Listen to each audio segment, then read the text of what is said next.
যে আওয়ামী লীগ বাংলাদেশের জনগণের বিরুদ্ধে সন্ত্রাস করেছে, বাংলাদেশে মানবতাবিরোধী অপরাধ করেছে,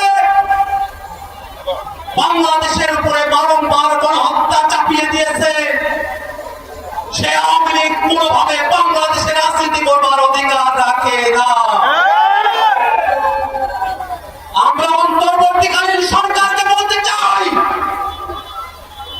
অতীতের মতো সুশীল তত্ত্বাবধায়ক সরকার আপনারা না, আপনারা গণঅভ্যুত্থানের সরকার। গণঅভ্যুত্থানের ম্যান্ডেট দিয়ে যারা উপদেষ্টা হয়েছেন তাদের কাছে প্রশ্ন, যে আওয়ামী লীগ বাংলাদেশে গণহত্যা করেছে, সে আওয়ামী লীগের বিরুদ্ধে আইনগত ব্যবস্থা নিতে বাধা কোথায়? আজকে সাধারণ জনগণের উপর চাপিয়ে দেওয়া হয়। আমরা স্পষ্ট করে বলতে চাই, ওই 5ই আগস্ট বাংলাদেশের জনগণ সিদ্ধান্ত নিয়েছে, আওয়ামী লীগ নামে, বৌদ্ধ মার্কার নামে, মুজিববাদী আদর্শের নামে বাংলাদেশে কোনো রাজনীতি চলতে পারে না। বন্ধুগণ আমার, এখনো পর্যন্ত আওয়ামী লীগের নিবন্ধন আছে।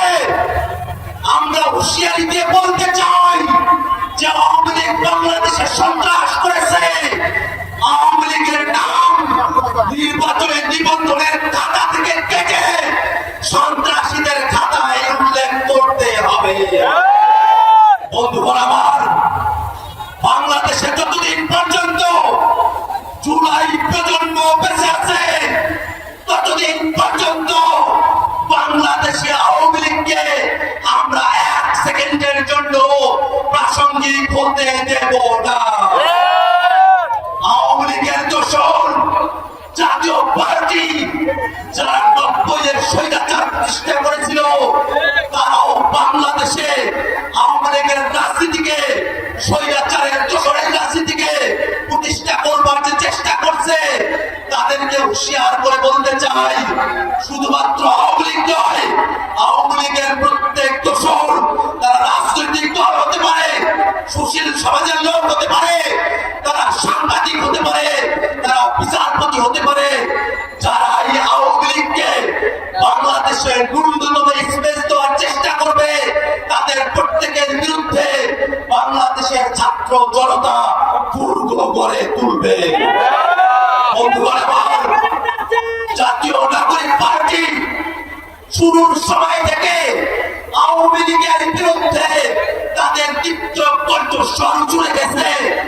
দীর্ঘ সময় ধরে বাংলাদেশে যারা ফেসিবাদ বিরোধী রাজনীতি করেছেন, ফেসিবাদের চাটাপায় পিষ্ট হয়েছেন, ফেসিবাদের বিরুদ্ধে যাদেরকে নিয়ে জুলাইতে আমাদের ঐক্য হয়েছিল, আমরা আমাদের প্রত্যেক শরীরকে জানাতে চাই, আওয়ামী লীগের বিরুদ্ধে, আওয়ামী লীগকে নিষিদ্ধের প্রশ্নে এই দায় শুধুমাত্র জাতীয় নাগরিক পার্টি এনসিপি নয়, এই দায় বিএনপির, এই দায় জামাতের, এই দায় ইসলামী আন্দোলনের, এই দায় গণ অধিকার, গণসংহতি সহ বাংলাদেশে ফেসিবাদ বিরোধী প্রত্যেকটা পক্ষের।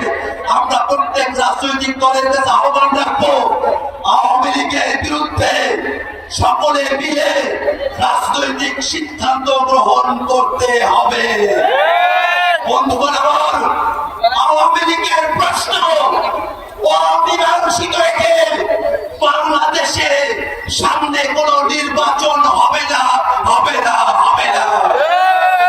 সরকারের কাছে সর্বশেষ মেসেজ জানিয়ে দিতে চাই, আওয়ামী লীগকে, আওয়ামী লীগের দোসরদেরকে আইনের হাতে তুলে দিন।